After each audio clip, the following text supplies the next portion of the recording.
పరిశుద్ధమైన నామానికి మహిమ కలుగునుగాక. ఏం దేవుడు సంతోషంగా ఉన్నట్లేరు, దేవుని స్తుతించమంటే చేతులు ఎత్తి గట్టిగా హల్లెలూయా చెబుదాం. హల్లెలూయా. దేవుని మహాకృప వలన సంవత్సరం తర్వాత మరలా మీ అందరినీ చూడటానికి మా ప్రియ సహోదరులు హోసన్న గారిని బట్టి ప్రభువుని స్తుతిస్తున్నాను. ఈ గ్రామం పట్ల, తనకు కలిగిన రక్త సంబంధికుల పట్ల తాను కలిగి ఉన్నటువంటి శ్రేష్టమైన ఉద్దేశం, అది జరిగించటానికే ఈ విధముగా ఈ కార్యాలు చేయటానికి పరిశుద్ధాత్మ దేవుడు సహాయం చేస్తున్నారు. దేవునికి మహిమ కలుగునుగాక. చెప్పాలి హల్లెలూయా. వీళ్ళ టీమును చూసినప్పుడు చాలా సంతోషం వేస్తుంది.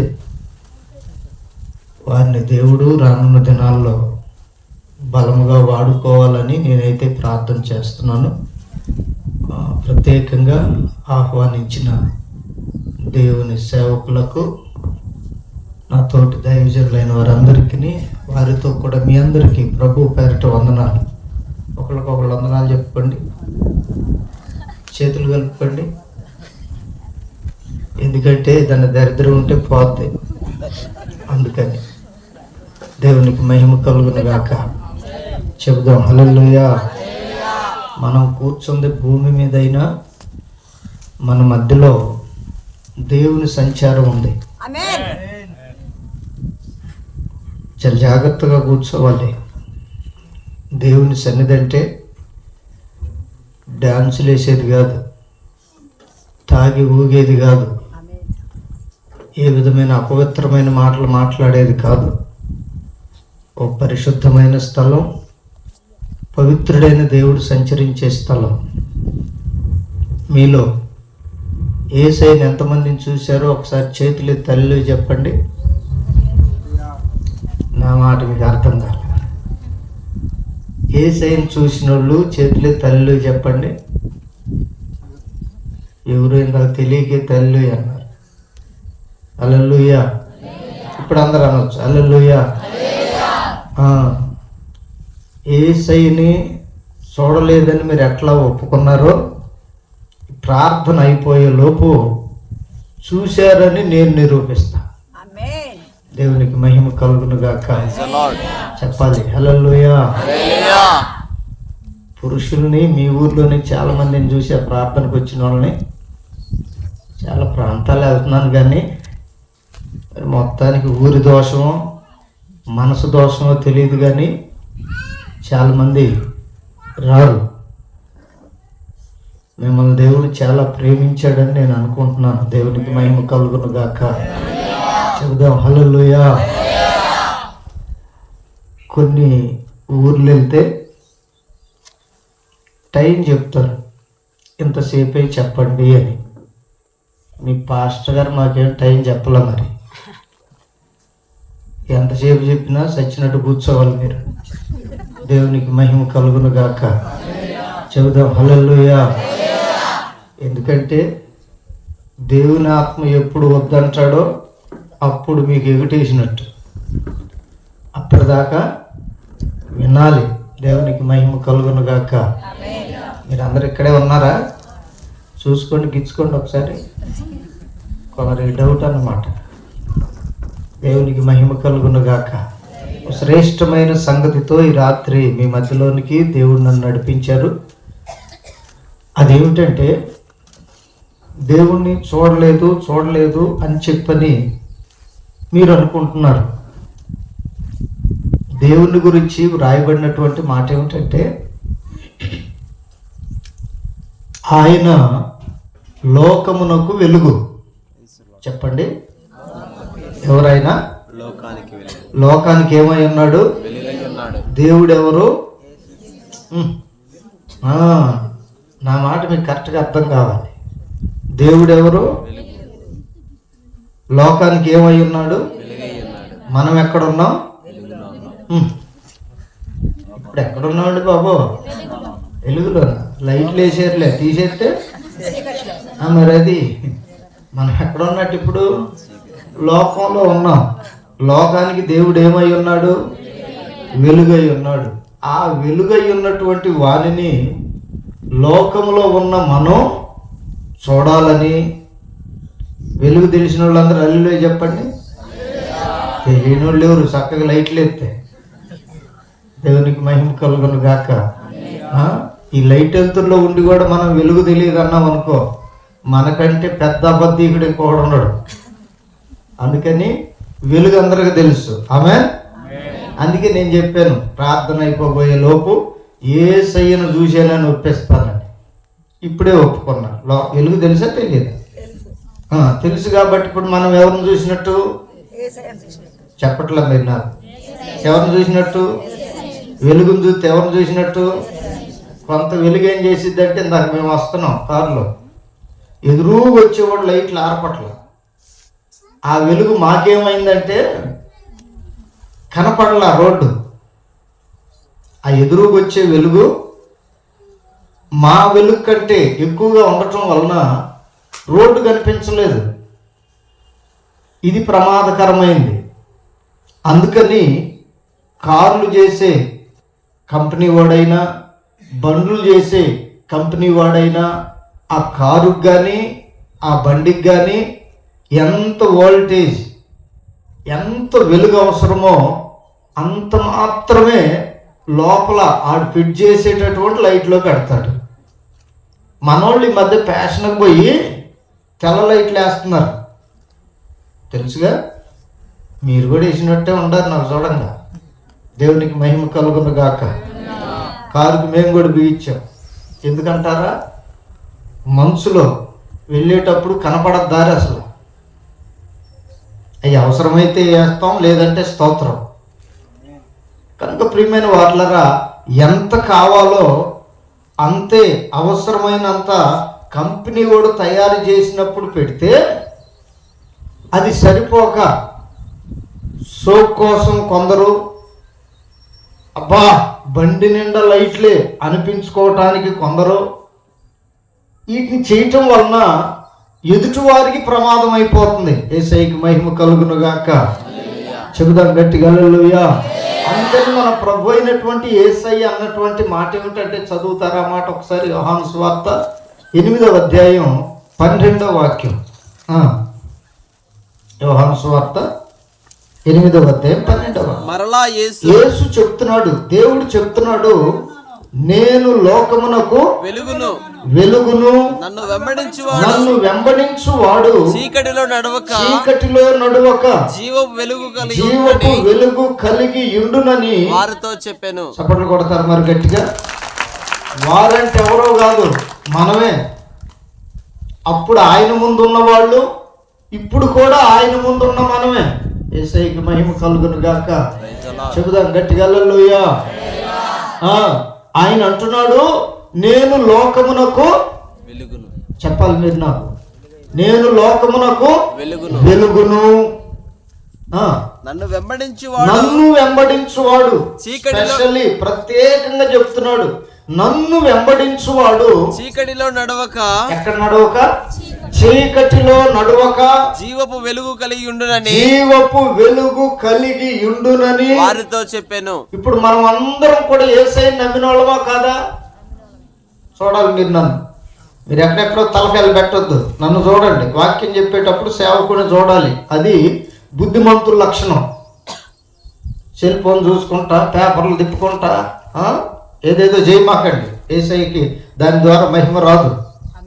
హల్లెలూయా, హల్లెలూయా. ఏ వ్యక్తి అయినా వాక్యాన్ని వినేటప్పుడు సేవకుని వైపే చూడాలి.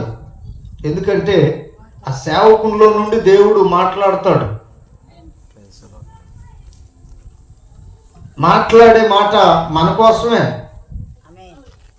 ఆ మాటనే మనం వినగలేదనుకోండి, ఇక్కడ అదే చెప్తున్నాడు, నన్ను వెంబడించువాడు చీకట్లో నడువక జీవపు వెలుగు కలిగి ఉండునని వారితో చెప్పాను. నేను కూడా అదే మాట మీతో చెప్పడానికి ఇక్కడికి వచ్చాను. మనము యేసయ్యను వెంబడించే వాళ్ళం. మనలో ఏముండకూడదు అంటున్నాడు ఆయన? అందరూ ఒప్పుకోండి. ఏమి ఉండకూడదు? ఏమండి పాస్టర్ గారు మీరు చెప్పేది బాగుందండి బాబు, లైట్లు వేస్తారండి లోపల, చీకటి ఉంది లోపల కదా చెప్తుంది దేవుడు, లోపల లైట్లు ఎట్టేస్తారండి అని ఒకవేళ మీరు అంటే, అవసరమైన వాళ్ళకి దేవుడు లైట్లు కూడా వేస్తాడు. స్తోత్రం కలుగును గాక. హల్లెలూయా. అర్థమైతే ఆమెను చెప్పండి. లైట్లు అంటే ఏదో చెప్పమంటారా? డాక్టర్ గారు బెడ్ మీద పడుకోబెట్టి కూర్చోబెట్టి ఈ మధ్య పంపిస్తున్నాడు పైకి లోనకి. తెలిసాక ఏమంటారు, వెళ్ళేటప్పుడు మామూలుగా వెళ్ళిద్ది, ఇక్కడ స్విచ్ చేసినట్టు లోపల వెలిగిద్ది, ఏమేమి ఉండే మొత్తం చూపేస్తుంది. ఎవరికన్నా అవసరం అనుకోండి, లోపల ఎట్టేస్తారండి బాబు లైట్లు అని అనుకున్నారు అనుకోండి, ఆలోచించారు అనుకోండి, అటువంటి వాళ్ళు అందరూ ఎక్కడికి పోతారంటే చక్కగా డాక్టర్ దగ్గరకు పోవాలి, అక్కడే చూపిస్తాడు లైట్. యేసయ్యకి మహిమ కలుగును గాక. చెప్పట్లే మీరు అందరూ హల్లెలూయా.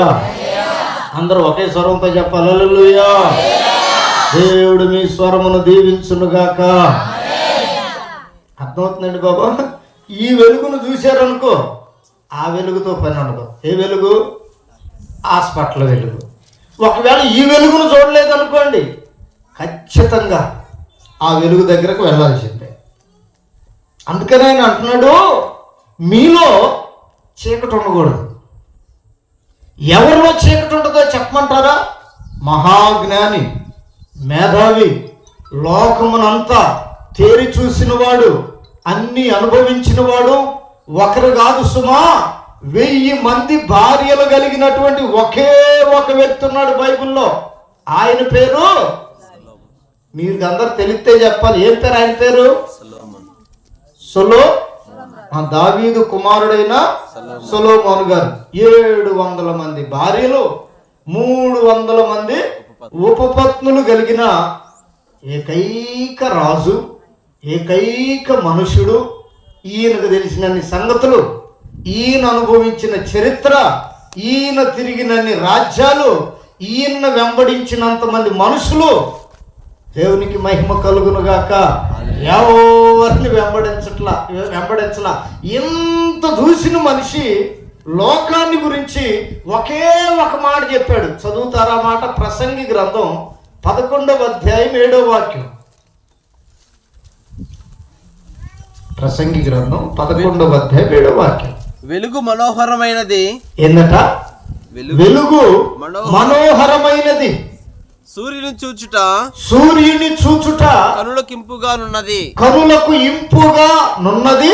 ఒకడు చాలా సంవత్సరములు బ్రతికిన ఎడల. ఇదండి బాబు, ఆయన కనుగొన్నది ఏంటంటే, ఒకడు చాలా సంవత్సరములు బ్రతికిన ఎడల చీకటి గల దినములు అనేకములు వచ్చునని ఎరిగి ఉండి తాను బ్రతుకు దినములన్నీయు సంతోషముగా ఉండవలెను. రాబోవున్నదంతయు వ్యర్థము. హల్లెలూయా.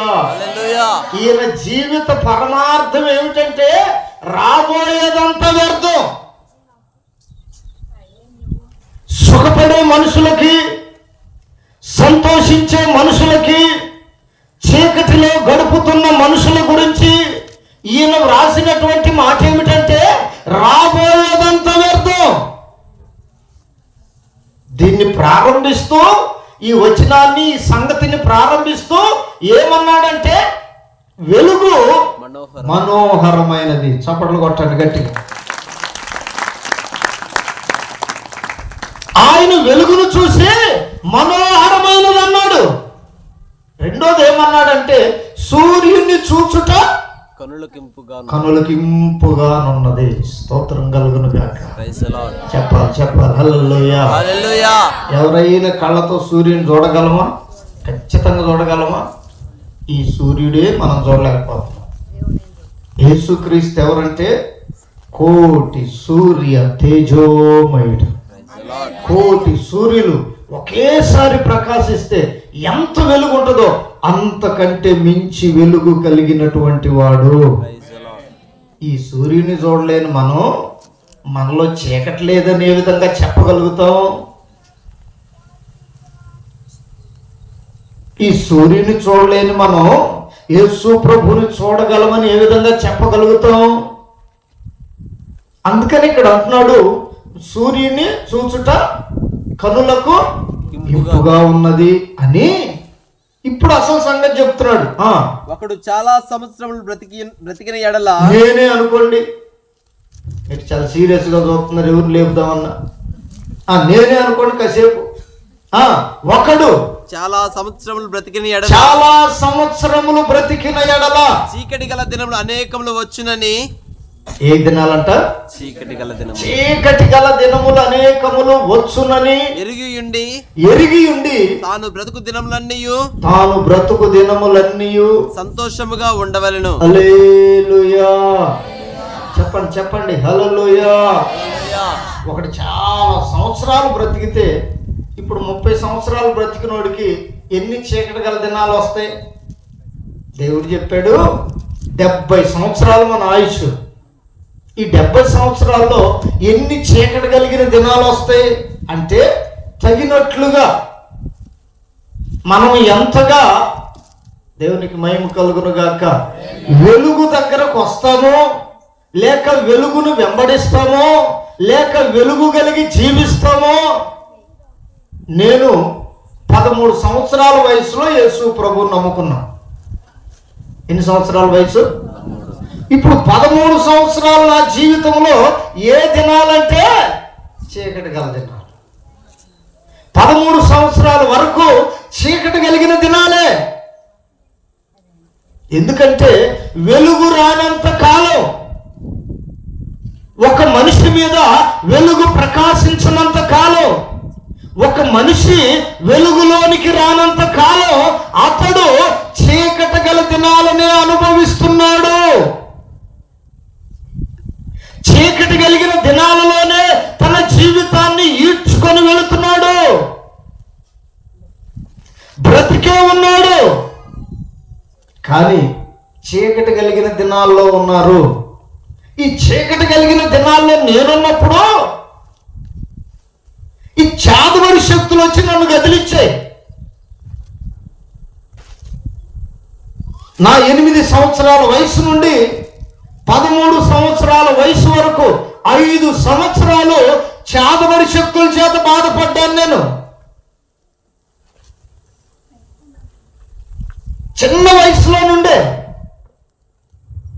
మా అమ్మ వాళ్ళు, మేనమా వాళ్ళు నాకు బాబాయిళ్ళు అవుతారు. నేను 5వ కొడుకుని. మా అమ్మకి సంతానం పెద్దదే, ఆస్తి పెద్దదే, బలగం పెద్దదే, అన్నీ బాగానే ఉన్నాయి. వాళ్ళకంటే మేము గొప్పవాళ్ళం కాకూడదంట.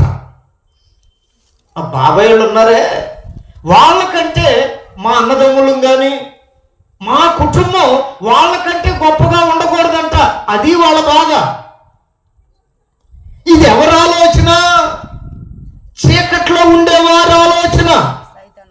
నేనే గొప్పగా ఉండాలి, నాకంటే ఇంకొకడు ఎవడో బాగుపడకూడదు. నేను చూస్తున్నప్పుడల్లా వాడు బాధపడతానే ఉండాలి. నేను చూస్తున్నప్పుడల్లా ఆమె ఏదో ఒక బాధ అనుభవిస్తూనే ఉండాలి. ఇది మా బాబాయ్ వాళ్ళ యొక్క బాధ. దానికని మేము గొప్పవాళ్ళం కాకూడదు, కలిసి రాకూడదని పాడు చేయటానికి చేతబడి చేయించారు. బయటికి ఏం బాగానే కనపడతారు, లోపల చేసి ఏం తెలియనట్టు చూస్తున్నారు నన్ను. యేసయ్యకి మహిమ కలుగును గాక. చెప్పండి గట్టిగా, చేతులే హల్లెలూయా, హల్లెలూయా. ప్రియమైనటువంటి వాళ్ళరా, ఓ మనిషి జీవితంలో కూడా చీకటి సంవత్సరాలు, చీకటి దినాలు, చీకటి గడియలు ఉంటాయి. ఎప్పటి వరకు ఉంటాయి ఇవంటే, వెలుగు యొద్దకు రానంత కాలం. గట్టిగా చప్పట్లు. 13 సంవత్సరాల వయసు వరకు చీకటితో సహవాసం చేశాను. ఏదో ఒక చెయ్యిలాగా ఇట్లా వచ్చేది నా దగ్గరికి, నాకు మాత్రమే కనపడేది ఆ చెయ్యి. నా దగ్గరకు వచ్చేటప్పుడు నన్ను మా అమ్మ ఈ సంకలో చేసుకొని పట్టుకునేది. ఎప్పుడు ఎటు పరిగెత్తుతానో, ఎక్కడ పడిపోతానో తెలియనటువంటి పరిస్థితి నాది. చస్తానో బతుకుతానో అనేది కూడా తెలియదు. అవి చీకటి దినాలు, చీకటి సంవత్సరాలు. అటువంటి పరిస్థితుల్లో దేవుని బిడ్డలారా, ఆ చెయ్యి వచ్చినప్పుడు నేను చెప్పాను, అమ్మా అదిగో వస్తుందే అనేవాడిని అంతే. ఆ మాట ఒక్కడే తెలిసేదట. ఆ చెయ్యి వచ్చి నా లోపలికి వెళ్ళి గుండెని అట్లా పట్టుకొని వచ్చేది. అది నాకు మాత్రమే తెలిసేది. అది ఎప్పుడైతే ఏమండి చిన్న ముళ్ళు గుచ్చుకుంటే ఎంత బాధ కలిగింది. హల్లెలూయా. అవునంటారు కాదంటారు. ఏదైనా తెగితే ఎంత బాధ కలిగింది. ఓ చెయ్యి వచ్చి లోపలికి వెళ్ళి గుండెని అట్లా వచ్చేది. ఎవరికి చెప్పుకోలేను, ఏం చేయలేను. అది ఎక్కడంటే అక్కడ పడిపోయేవాడిని, లేదంటే పరిగెత్తేవాడిని అంట. ఆ చెయ్యి ఎప్పుడైతే మళ్ళా నన్ను విడిచిపెట్టి పోతో అప్పుడు అక్కడ పడిపోయేవాడిని. అక్కడ నుంచి మా అన్నయ్య వాళ్ళు నన్ను ఎత్తుకొని వచ్చేవాళ్ళ ఇంటికి. ఇది నా 13 సంవత్సరాల వరకు చీకటి కలిగిన దినాలు.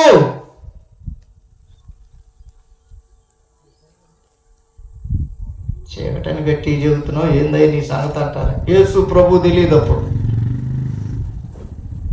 రోజులు బాగాలేవు కాబట్టి అంత వివరించడం బాగోదేమోనని నేను చెప్పట్లా.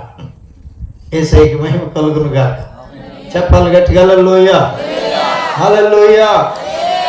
ఆల్రెడీ వాళ్ళ టార్గెట్లోకి నేను వచ్చా. ఫోన్ కూడా చేశారు, ఏడకి రమ్మంటారు చెప్పమని కూడా అడిగా. ఎందుకంటే నాకు కూడా భూమి మీద ఉండబుద్ధి కావట్లేదు. దేవునికి స్తోత్రం కలుగును గాక. చిన్నగా అడిగెళ్తే నెమ్మదిగా ఉండొచ్చుగా అని ఆలోచన. ఓకే రైట్, ఏ రోజైనా ఒక రోజు ఉండాలి. సిద్ధపడటం ఏ రోజుకి ఆ రోజు. పట్టండి గట్టిగా చప్పట్లు. చీకటి విడిచిపెట్టి, లోకాన్ని విడిచిపెట్టి శుభ్రంగా వెలుగులో, ఆయన వెలుగులో తిరుగుదామంటే సంతోషంగా దుఃఖం ఎందుకు ఉండదండి బాబు. దేవునికి మహిమ కలుగును గాక.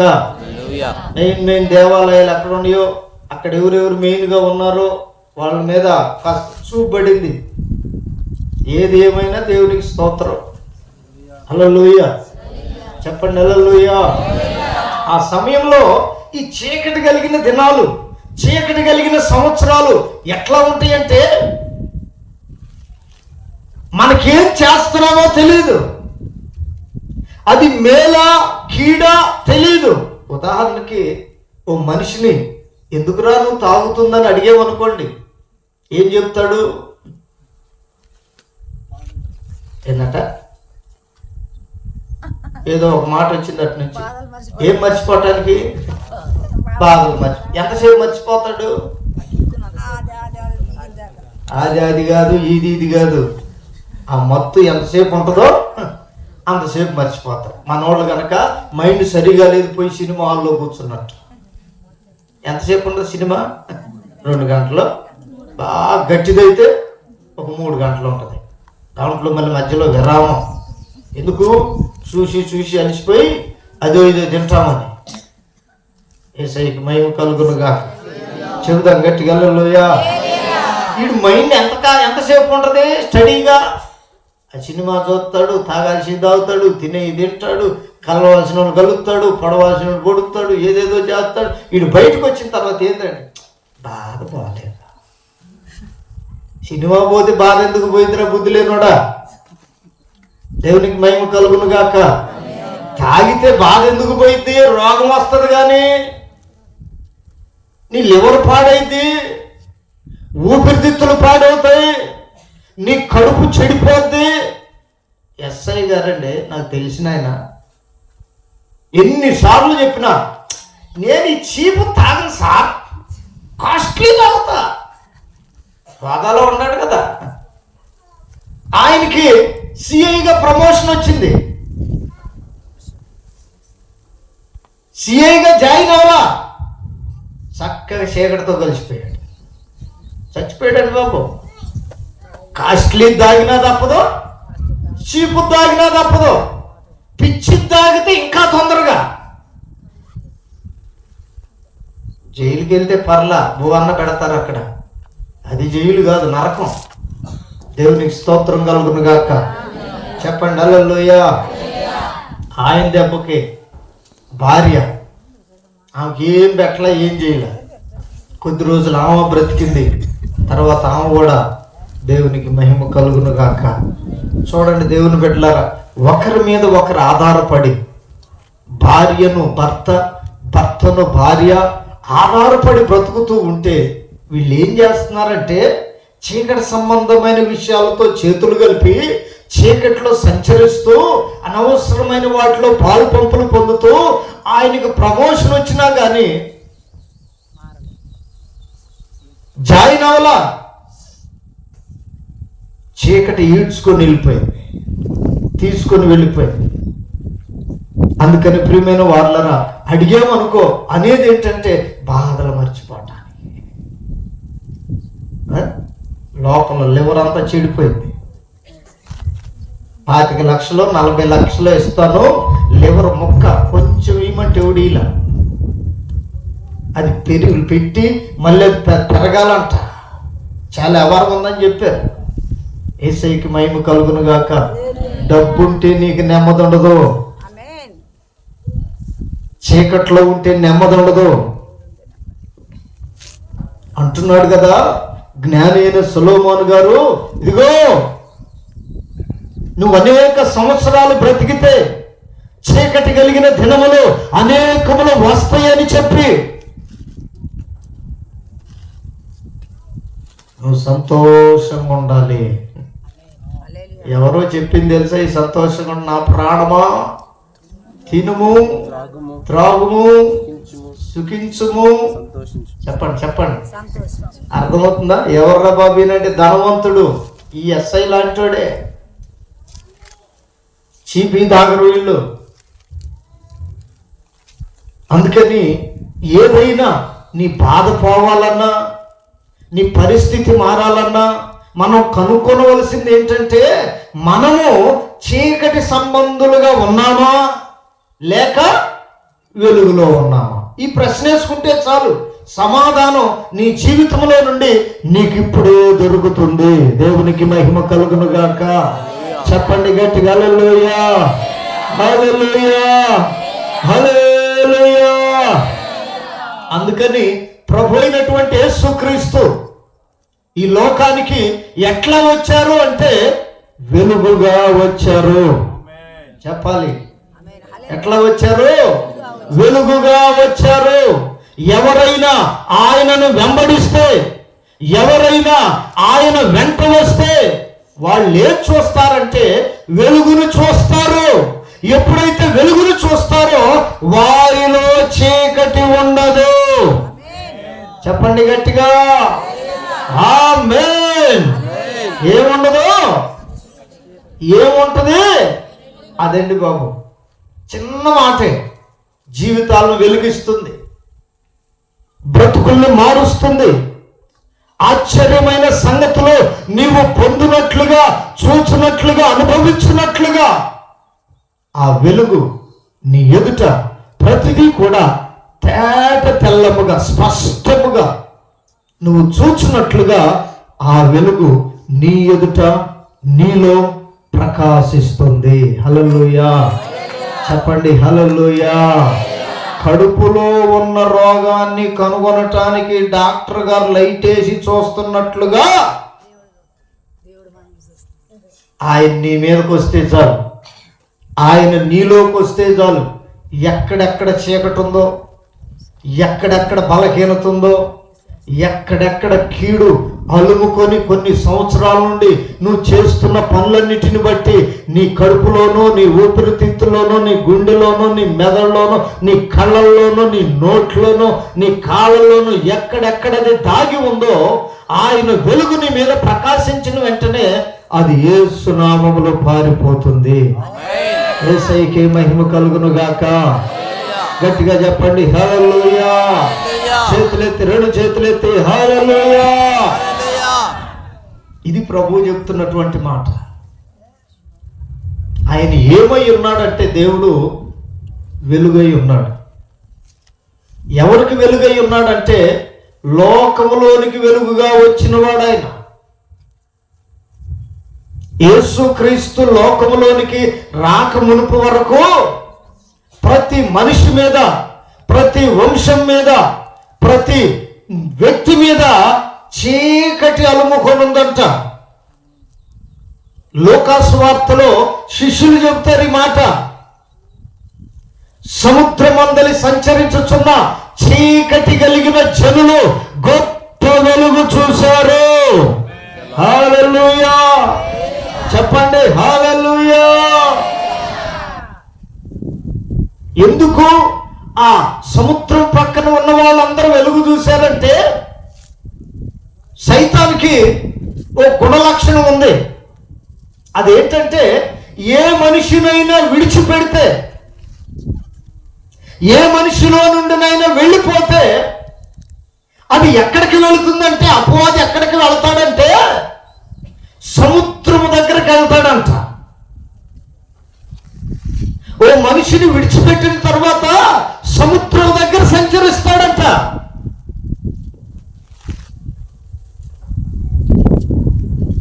అక్కడికి వెళ్ళి వాడి అలసట తీరిన తర్వాత ఎవరినైతే విడిచిపెట్టి వెళ్ళాడో వాడి దగ్గరికి, ఆమె దగ్గరికి మరలా వస్తాడంట. వాడు వచ్చినప్పుడు ఈ ఇల్లు ఊడ్చి, అంటే ఆ మనిషి శుభ్రంగా, పవిత్రంగా, యథార్థముగా, నీతిగా, భక్తిగా, నమ్మకముగా ఎప్పుడైతే ఆడు వెళతాడో ఈ మనిషిలోనికి ఎవరు వస్తారు? వెలుగు వస్తుంది. స్తోత్రం కలుగును గాక. చెప్పండి హల్లెలూయా. ఓ మనిషిలో ఉంటే అపవాదన్నా ఉండాలి, లేదా దేవుడు అన్నా ఉండాలి. ఈ రెండిటికి మించింది ఇంకేమీ లేదు భూమి మీద. ఎంత వెతికినా, భూతార్థం పెట్టి వెతికినా, ఒక మనిషిని పరిపాలిస్తే దేవుడు పరిపాలించాలి, లేదా అపవాది పరిపాలించాలి. ఈ చెప్పుకునే సంగతులు, అనుకునే సంగతులన్నీ ఇవన్నీ కూడా అంత యోగ్యమైనవి కావు. అందుకని ఊడ్చి అమర్చి ఉండుట చూచి వీడంతా సముద్రం ఒడ్డుకెళ్ళి వాడికంటే, దానికంటే చెడ్డమైన మరి 7 దెయ్యాలను తీసుకొని వస్తాడంట. వింటున్నారా? ఓ క్రైస్తవుడు నీతిగా బ్రతకకపోతే, వెలుగులో నడవకపోతే, నమ్మకముగా జీవించకపోతే, ఒక చీకటి కాదు, 1 + 7 = 8. 7ను మించి 8 వస్తాయి. అయితే దేవుని బిడ్డలారా, ఇవి వెళ్ళి తనకంటే చెడ్డమైన 7 దయ్యాలను తీసుకొని వచ్చి ఈ ఇంట్లోనంట స్థిర నివాసం ఏర్పాటు చేసుకుంటాయి. అప్పటికే ఈ మనిషి వెలుగులో ఉంటే అక్కడికి రావటానికి అవకాశమే ఉండదు. హల్లెలూయా, హల్లెలూయా, హల్లెలూయా. సముద్రం ఒడ్డున చేరినవి మనిషి జీవితం దగ్గరకు వస్తాయట. ఆ మనిషి తనలో వెలుగు కలిగి ఉంటే, ఇంకో మాట ఏమన్నాడంటే దేవుని గురించి, దేవుడు ఆత్మయ్య ఉన్నాడు. స్తోత్రం కలుగును గాక. ఏమై ఉన్నాడు? దేవుడు ఆత్మయ్య ఉన్నాడు. ఈ ఆత్మ నీలో ఉంటే నీవు వెలుగు కలిగి ఉంటావు. ఆమేన్. చెప్పండి గట్టిగా ఆమేన్. ఈ ఆత్మను చూడండి, ఒక మనిషి చీకట్లో నుండి బయటకు వచ్చిన తర్వాత వెలుగులో నడుస్తున్నప్పుడు అసలు అతని సంగతి ఏమిటో, ఆమె విషయాలు ఏమిటో వెలుగులోకి వచ్చినప్పుడు మాత్రమే బయటకు వస్తాయి. చీకట్లో ఉన్నంతకాలం అవి మనకు అర్థం కావు, చూసే వాళ్ళకి అర్థం కావు. దేవునికి మహిమ కలుగును గాక. మొన్న ఒక అతను చాలా దిగులుగా వచ్చాడు ప్రార్థనకి. లగ్జరీ బట్టలు వేసుకొని వచ్చాడు, బాగానే ఉన్నాడు మనిషి. ఏమైంది, ఎందుకు అట్లా ఉన్నావయ్యా అని అడిగాను. ఆల్రెడీ అతను తల మీద చేపెట్టి ప్రార్థన చేస్తుంటే ప్రభు మాట్లాడాడు. మాట్లాడిన తర్వాత అసలు ఈ మనిషి ఏం చెప్తాడా అని అతన్ని అడిగారు. మనిషి చూడబోతే చాలా హైఫైగా ఉన్నాడు, కానీ దిగులు, బాధ. ఎందుకయ్యా అట్లా ఉన్నారు అని చెప్పని అడిగారు. అతను అన్నాడు, నా భార్య నన్ను వదిలిపెట్టి వెళ్ళిపోయింది పాస్టర్ గారు అన్నాడు. ఈ రోజుల్లో ఇవి చాలా సహజంగా జరుగుతున్నాయి. కొత్తగా గొప్పగా చెప్పుకోవటానికి ఏం లేదు. ఒకప్పుడు అలిగిపోవాలన్నా, అన్నం పెట్టకుండా ఉండాలన్నా, భర్తలకి లోపడకుండా ఉండాలన్నా చాలా భయపడేవాళ్ళు. తరం మారింది, కల్చర్ మారింది, పరిస్థితులన్నీ మారిపోయాయి. నేటి దినాలను బట్టి చూస్తే అదేమి పెద్ద గొప్ప ఏం కాదు కదా, వెళ్ళి మాట్లాడి తీసుకొని రావచ్చు కదా అని అన్నా. ఆయన నుండి కాసేపు ఉండాకన్నాడు, తీసుకొని రావటానికి ఆవిడ రాదండి అన్నాడు. అదేంటయ్యా, పెద్దోళ్ళైనా తీసుకుని వెళ్ళు, ఎందుకంటే ఆల్రెడీ ప్రభు నాతో మాట్లాడున్నాడు ఆయన గురించి. దేవునికి స్తోత్రం కలుగును గాక.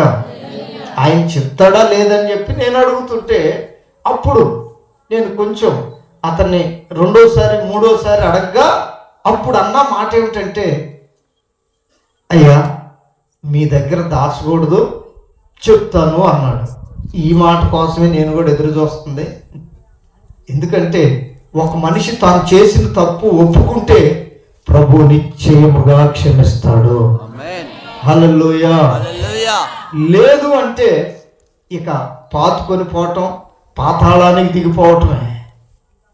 అంతకు మించి ఏం సాధించలేడు మనిషి. దేవునికి మహిమ కలుగును గాక. చెప్పండి చెప్పండి గట్టిగా హల్లెలూయా. ఏంటయ్యా సంగతి అని చెప్పినట్టు అప్పుడు చెప్పాడు, నేను పెళ్లి చేసుకుంది ఒక ఆమెని, ఇంకో ఇల్లు పెట్టాడంటే ఎక్కడో.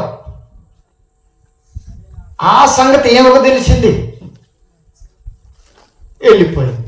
వస్తారా అటువంటి వాళ్ళు రమ్మంటారు, న్యాయమేనా? వీడి సుఖం కోసం, వీడి యొక్క కోరికల కోసం పెళ్లి చేసుకున్న భార్యను కాదని ఏమొక తెలియకుండా ఇంకొక కాపురం పెట్టాడు.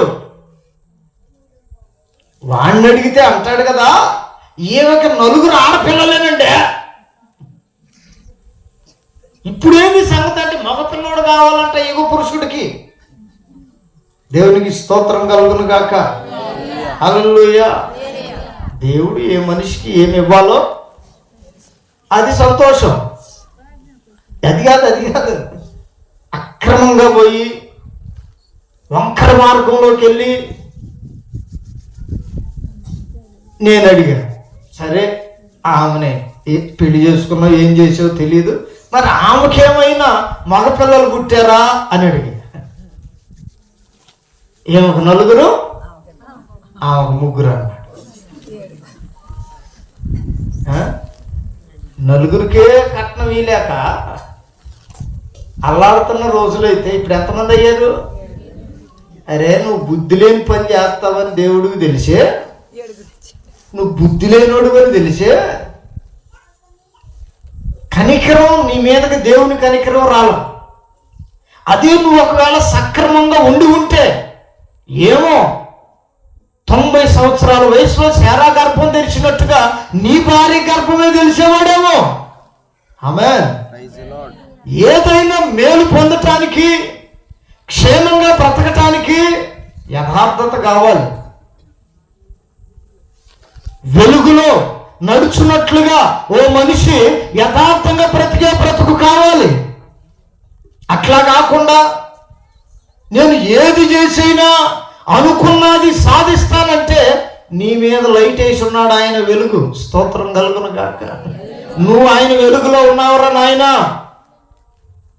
పోతానని చీకట్లోకి పోతే, సాధించాలని చీకట్లోనికి వెళితే, ఏదో జరిగించాలని చీకట్లోనికి వెళితే నీ బ్రతుకు చీకటిమయమే, అనుకున్నది జరగదు, అపవిత్రమైపోతుంది. అందుకని రాత్రి ప్రభు పేరట మీకు తెలియపరిచే మాట ఏమిటంటే, దేవుడు నీకు ఇచ్చిన భార్య యందు సుఖపడు, సంతోషించు, ఆనందంగా గడపండి మీ కుటుంబంతో. దేవునికి మహిమ కలుగును గాక. దేవుడు నీకు ఇచ్చిన భర్తతోనే నువ్వు సంతోషం ఉండాలి, నీ పిల్లలతోనే నువ్వు సంతోషం ఉండాలి తప్ప అనవసరమైన చీకటి సంబంధమైన మార్గాల్లోనికి వెళితే జరిగేటటువంటి కార్యం ఏమిటంటే యెషయా గ్రంథంలో ఉంటుంది అన్నమాట. ఒకసారి చూడండి, యెషయా గ్రంథం 60వ అధ్యాయం 2వ వాక్యం అనుకుంటాను. చూడుము, భూమిని చీకటి కమ్ముచున్నది. ఏందట? భూమిని చీకటి కమ్ముచున్నది. చూడుము, భూమిని చీకటి భూమిని చీకటి కమ్ముచున్నది. కటిక చీకటి జనములను కమ్ముచున్నది. ఏ చీకటి అంట? కటిక చీకటి. కటిక చీకటి జనములను కమ్ముచున్నది. యెహోవా నీ మీద ఉదయించుచున్నాడు. గట్టిగా చప్పట్లు. వెలుగులో ఉన్నావా? యెహోవా నీ మీద ఉదయిస్తాడు. ఒకవేళ నువ్వు చీకట్లో ఉన్నావా?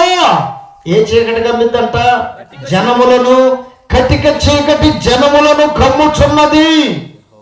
అయితే నీవు దేవుని వెలుగులోనికి వస్తే, వెలుగును ధరించిన వ్యక్తిగా, వెలుగును తెలుసుకున్న వ్యక్తిగా, చీకటిలో నుండి ఆశ్చర్యకరమైన ఆయన వెలుగులోనికి నీవు వస్తే ఆయన నీ మీద ఉదయించునుగాక, ఆయన నీ మీద ప్రకాశించునుగాక.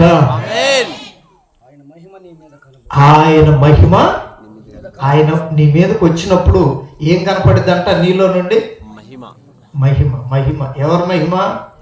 మనకు లేదులేండి, మనం మట్టి వాళ్ళమే. మహిమ కలిగింది ఎవరికి? దేవుడు మాత్రమే మహిమ కలిగిన వాడు. మిగిలిన వాళ్ళందరూ కూడా మట్టోళ్లే. మానవ సంబంధమైన ప్రతి వ్యక్తి కూడా మట్టి సంబంధమైన వ్యక్తే. దేవునికి మహిమ కలుగును గాక. అందుకే యేసయ్య పుట్టుక మహిమ కలిగిన పుట్టుక. స్తోత్రం కలుగును గాక.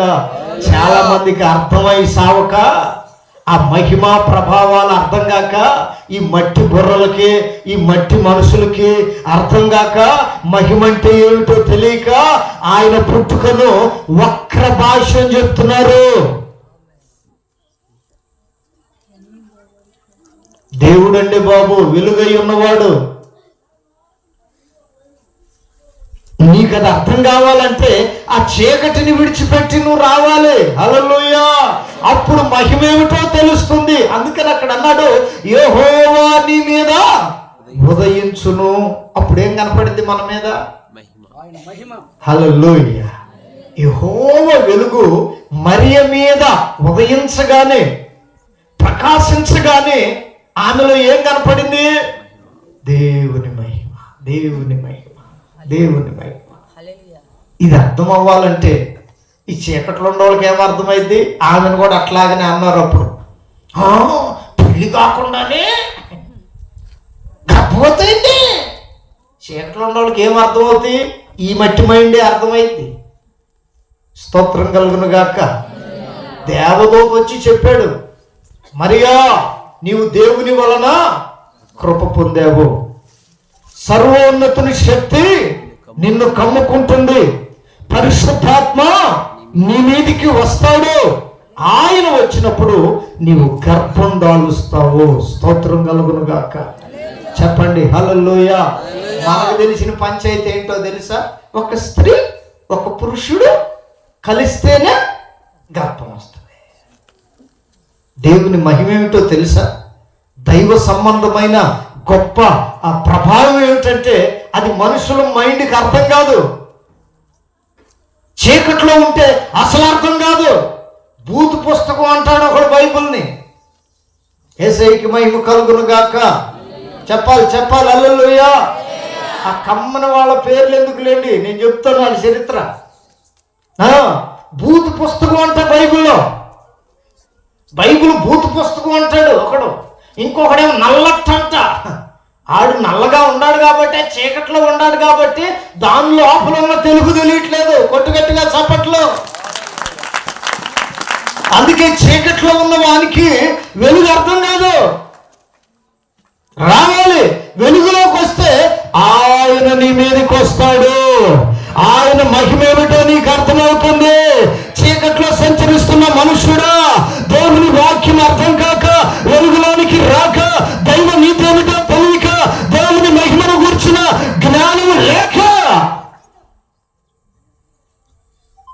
నడిపించబడుతున్న ఏ మనుషునికైనా ఇది నల్లట పుస్తకంలాగే కనపడుతుంది. బైబిల్ బ్రూత్ పుస్తకంలాగే అర్థమవుతుంది. అట్లా చెప్పినవాడికి నేను ఒక మాట చెప్పా, అట్లా అన్నవాడికి నేను ఒక మాట చెప్పా. ఏమనంటే, నువ్వు అన్నది నిజమైతే, ఏది బైబిల్ బూత్ పుస్తకం అనేది నిజమైతే నా ప్రశ్నకు సమాధానం చెప్పు అన్నా. ఏమిటదంటే, నేను అన్నమాట, పరిశుద్ధ గ్రంథమైన బైబిల్లో పాపం చేసిన మనుషులు ఉన్నారు, చీకట్లో ఉన్న మనుషులు ఉన్నారు, చీకట్లో సంచరించిన మనుషులు ఉన్నారు, కానీ పాపం చేసిన దేవుడు లేడు. రోషం రాలేదు మీకు? చప్పట్లు కొట్టరే. దేవునికి మహిమ కలుగును గాక. బైబిల్లో ఉన్నాడుగా లోతు. ఎవరంట చెప్పలేదు మీరు? ఎవరైనా? లోతు ఉన్నాడుగా బైబిల్లో. కూతురులతో పాపం చేసి పిల్లలుగా అన్నాడు అన్నాడు. నేను అడిగి చెప్పాను, మేము లోతును ఆరాధించట్లా, లోతుకు చర్చి కట్టట్లా, లోతును పూజ చేయట్లా. మాకు లోతు దేవుడు కాదు, మనుషుడు. పాపం చేస్తే కూతురుతో ఏ గతి పడుతుందో దానికి సూచనగా లోతులు పెట్టాడు. మాకు లోతు దేవుడు కాదు, యేసుక్రీస్తే దేవుడు. దేవునికి మహిమ కలుగును గాక. చెప్పండి గట్టిగా హల్లెలూయా, హల్లెలూయా. మరి దావీదును దేవుడు ఎన్నుకున్నాడుగా, తప్పు చేశాడుగా అన్నాడు. రైట్. దావీదు ఎవరు? రాజు. చెప్పలేదంటే వడగొత్తాను నన్ను. దావీదు ఎవరు? రాజు. ఎప్పుడైనా మేము ప్రకటించేటప్పుడు దావీదు మా దేవుడు అని చెప్పామా? దావీదు రాజుగానే చూస్తాం మేము. రాజు తప్పు చేయకూడదని ఎక్కడుంది? మనుషుడు తప్పు చేయకూడదని ఎక్కడుంది? మేము రాజును దేవుడుగా కొలవట్లా. దేవునికి మహిమ కలుగును గాక. దేవునిని దేవునిగా ఆరాధిస్తూ ఉన్నాం. యేసయ్యకి మహిమ కలుగును గాక. దేవుడు వేరు, రాజు వేరండి. దేవుడు వేరు, మనిషి వేరు. మేము ఆరాధించేది దేవుణ్ణి, చూసేది మనిషిని. యేసయ్యకి మహిమ కలుగును గాక. ఇది కదా వెలుగులోకి వస్తే కలిగే జ్ఞానం. ఇది కదా ఎవరి మీద వెలుగు ప్రకాశిస్తుందో వారిలో నుండి కనపడే మహిమ. దావీదు దేవుడు కాదు, లోతు దేవుడు కాదు. ఆయన్ని మేము ఆరాధించట్లేదు. మేము ఆరాధించే దేవుడు పరిశుద్ధుడు. స్తోత్రం కలుగును గాక. బ్రహ్మచారి. హల్లెలూయా. కామ క్రోధ లోభ మోహ మద మత్సర్యములు లేని ఏకైక కన్య పురుషుడు. ఆయన్ని గురించి చెప్తున్నాం కానీ మేము లోతు గురించి చెప్పట్లా. లోతును ఆరాధించమని చెప్పట్లా, దావీదును ఆరాధించమని చెప్పట్లా. తెలియక చీకట్లో ఉన్నప్పుడు ఏమైందంటే వారి మీద వెలుగు ఉండదు కనుక ఏది కనపడితే అదే. ఇక చివరికి వెళ్ళి ఎక్కడికి వెళ్తారా బాబు అంటే కటిక చీకట్లోకి వెళ్ళిపోతారంట. ఏ చీకటి చెప్పాలి మీరు నాకు? ఏ చీకటి? మీరు భయపడుతున్నారు, ఇట్లా నొత్తది అనుకుంటున్నారు. లేదు, లైట్లు వేసిన దేవుని దగ్గర ఈ పూటకు రాదు. స్తోత్రం చెప్పండి గట్టి. హల్లెలూయా చెప్పండి. హల్లెలూయా. చీకట్లో ఉన్న మనుషులకి భూమిని చీకటి గమ్మినప్పుడు ఆ ఉన్న మనుషుల గట్ట కటికి చీకటి గమ్ముతుందట. ఏ మనుషుడైతే ఆశ్చర్యకరమైన దేవుని వెలుగులోనికి రావటానికి ఇష్టపడతాడో ఆ మనిషి మీద యెహోవా వెలుగు ప్రకాశిస్తుంది. ఆమేన్. ఆ వెలుగు ప్రకాశించినప్పుడు ఏమైందంటే మన ముఖంలో నుండి, మనలో నుండి ఏం కనపడుతుంది మనుషులకి? చెప్పండి చెప్పండి. ఎవరు మహిమిది? ఎవరు మహిమిది? మట్టోడి మీదకి ఇప్పుడు ఏమొచ్చింది? దేవునికి మహిమ కలుగును గాక. చీకట్లో ఉన్న వెలుగులోనికి వచ్చిన వీడి మీదకి ఇప్పుడు ఏమొచ్చింది? దేవుని వెలుగు వచ్చింది. ఇప్పుడు జనాలకి మనలో నుండి ఏం కనపడిద్దంటే దేవుని మహిమ. మేము కూడా మీలాంటి మనుషులమే. మేము ప్రార్థన చేస్తే దయ్యాలు విడిచిపెట్టిపోతాయి, రోగాలు స్వస్థత కలుగుతుంది, గర్భాలు తెరవబడుతున్నాయి. హల్లెలూయా చెప్పండి, హల్లెలూయా. ఎక్కడి నుండి వచ్చింది ఇది? ఏమిటి దీని సంగతి అంటే ఆయన వెలుగు. మేము చీకట్లో ఉన్నప్పుడు నేను చీకటితో తిరిగినండి, చెప్పాను కదా ఇందాక. ఆ శక్తులు వచ్చి నన్ను పట్టే. ఈ రోజున అటువంటి చేతబడి శక్తులతో వచ్చిన వాళ్ళకి ప్రార్థన చేస్తే వెళ్ళిపోతున్నాయి. చప్పట్లు కొట్టండి, ఏసైకి మహిమ. ఇప్పుడు మాలో నుండి ఏం కనపడుతుంది? ఏమండోయ్, ఏం కనపడుతుంది? మీరు కూడా కరెక్ట్గా వెలుగులో నిలబడ్డారు అనుకో, మీ ముఖాల్లో నుండి ఏం కనపడుతుంది? మేము వచ్చి మీకు ప్రార్థన చేయాల్సిన పనిలే. ఆ మహిమ కనపడితే అపవాది మీ వద్ద ఉండడు, అపవాది మీ ఇంట్లో ఉండడు, అపవాది మీ హృదయాల్ని గలిబిలి చేయడు, అపవాది మీ మెదడులో కూర్చొని గొద్దుడు. హల్లెలూయా.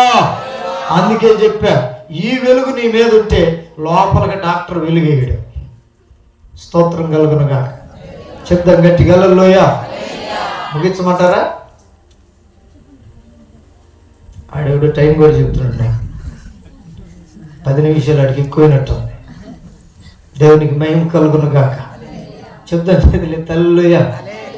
అర్థమవుతుందిలే, మీరు చేతులు ఎత్తలేదు. అయ్యా పొద్దున్నే వెళ్ళాలి బాబా, అయ్యా తెల్లారకు ముందే చేలో ఉండాలి, 1:30 కల్లా మళ్ళీ ఎండలో సత్తా బతుకుతా రావాలి అన్నట్టు చూస్తున్నారు మీరు నన్ను. దేవునికి స్తోత్రం కలుగును గాక. మళ్ళీ రమ్మంటారు నన్ను.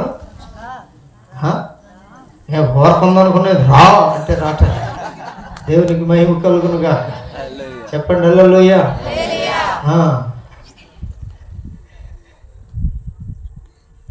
పొద్దున్నే ఏం పని ఉంది ఇప్పుడు మీకు? పొద్దున్నే ఎరగాలేనా? రమ్మంటేనే వెళ్తారా లేకపోతే రావద్దని వెళ్తారా? వెళ్ళి పని చేస్తారా చేయరా? చేసి ఇంటికి వచ్చి నాకు ఏమంటారు? ఎంత చక్కగా నవ్వుకుంటున్నారో మమ్మల్ని. దేవునికి మహిమ కలుగును గాక. చేయలే పో అన్నారు అనుకో, వస్తామా? ఎండలో చెమట కాచి కోసి అరిచి ఇంత చేస్తే వాళ్ళకంత ఇచ్చావు, నాకెంత. స్తోత్రం కలుగును గాక. అందుకని ప్రియమైనటువంటి వారులరా, సరే వాడు చెప్పినట్టు 10 నిమిషాల్లో ముగించేస్తా. అయితే ఇక్కడ చెప్పబడుతున్న మాట, దేవుడు లోకానికి వెలుగుగా వచ్చాడు. హల్లెలూయా, హల్లెలూయా. ఆయన్ని వెంబడించే వారిలో ఏముండదు? చీకటి ఉండదు. ఏముంటది?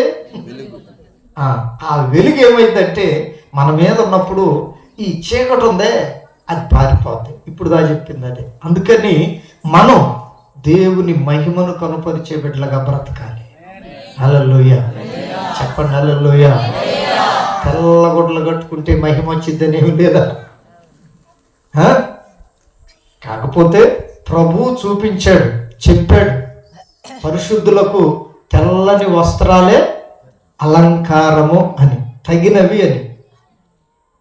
అందుకనే ఎక్కడ పోయినా ఈ రంగు మారదు. స్తోత్రం కలుగును గాక. కానీ మీరు పెళ్ళిళ్ళకి వెళ్ళారు అనుకో, ఎట్లా వెళ్తారు? తెల్లని వస్త్రాలు వేసుకుంటారు, ఆడతా పోతారా? అప్పుడు దగదగలు వేరవుతాయి. అసలు ఆ లైట్ బండి వెంటనే 100 లైట్లు మనలో నుంచి బయటకు వస్తాయి. ఈ లైట్ ఉందా, ఇది పడితే నాలో చాలా వచ్చినాయి లైట్లు. ఒక్కొక్క లైట్ వెళ్తున్నాయి, 100 లైట్లు వస్తాయి బయటకి, ఇటు ఇటు చుట్టూ ఫోకస్. ఈ వెలుగు కాదు మనకు కావాల్సింది. స్తోత్రం కలుగును గాక. చెప్పండి చెప్పండి, హల్లెలూయా. మన ఆయన బ్రహ్మాండంగా వాక్యం చెబుతా ఉంగరం పెట్టాడు, ఈ చేతికి పెట్టాడు, ఇటు పెట్టాడు. ఈ లైట్ ఎదురుకి అది మొక్కలో. ఏ ఉంగరం అంటే అది మీకే తెలియాలి. ఎందుకంటే నేను పెట్టుకోను, నాకు లేదు. ఆ వెలుగు నాకు సంబంధమే లేదు. స్తోత్రం కలుగును గాక. చెప్పండి హల్లెలూయా, హల్లెలూయా. కొంతమందికి ఏడు నుంచి వస్తుంది వెలుగు, కొంతమందికి ఏడు నుంచి వస్తుంది. హల్లెలూయా. కొంతమందికి ఎట్టంటే తీసుకొని డ్యాన్స్ లేచే దగ్గర వేస్తాడు. ఏసు రక్తమే జయం. మీకు అర్థమైతే చెప్తున్నాను, అర్థం చేసుకుంటారని. స్తోత్రం కలుగును గాక. యేసు నామములో ఈ వెలుగులన్నీ పోయి యెహోవా వెలుగు మన మీదకి వచ్చునుగాక. ఆయన మహిమ మనలో నుండి కనపడునుగాక. మిమ్మలను చూసి దయ్యములు వణుకునుగాక. దేవుని మహిమ మీ మీద నిలుచునుగాక. మిమ్మల్ని చూసిన జనులందరూ వీరు దేవుని బిడ్డలను వెలుగెత్తి చాటుదురుగాక. అందుకే చూడండి, యేసయ్య గెరాసేన్ల దేశం పోతుంటే ఆయన సముద్రం ఒడ్డున దిగాడు. ఈడెక్కడో ఉన్నాడు, ఆయనకి దగ్గరకు రాలా. అక్కడున్నంటాడు, దావీదు కుమారుడా, నజరేయుడైన యేసు నాతో నీకేమి, ఎందుకు నన్ను పంపించడానికి వచ్చావు? అసలు ఆయన ఏమన్నా అన్నాడా? అసలు ఆయన చూశాడా?